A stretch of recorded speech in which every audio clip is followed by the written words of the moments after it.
Excellencies, dear friends, I'm truly honored to address this gathering of the 59th Venice Biennale. The Venice Biennale is to the world of art and culture what the United Nations General Assembly is to the world leaders and their representatives.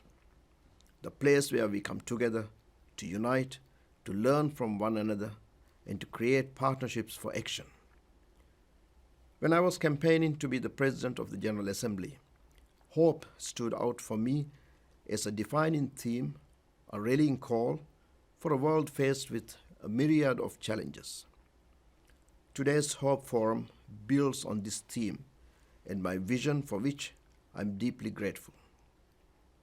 Excellencies, dear friends, the heavy toll of climate change is often told in numbers, but there's often a deep personal and historical connection, one that elicits deep and distinct emotions in each of us. I know this from my own personal experience coming from the low-lying islands of the Maldives. When homes, lands, and forests are lost to bushfires, sea level rise, floods, and hurricanes, it is not just climate change.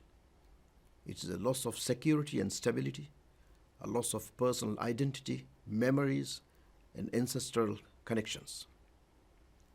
When food and water becomes even more scarce, as droughts make farmlands barren and water wells dry, it is not just climate change.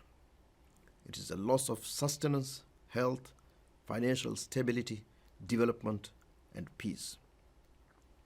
Climate change is never just climate change. It is an all-encompassing existential threat. Yet I remain hopeful. Hopeful for the 8 billion constituents that we represent.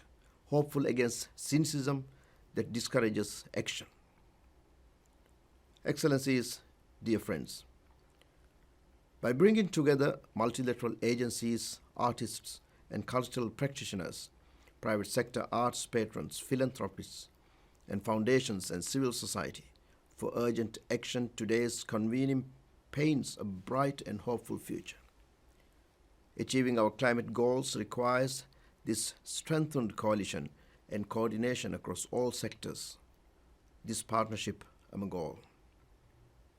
Today's convening allows us to celebrate and build upon recent developments, including those on phasing down fossil fuels, on halting and reversing deforestation, and on negotiations to end plastic pollution.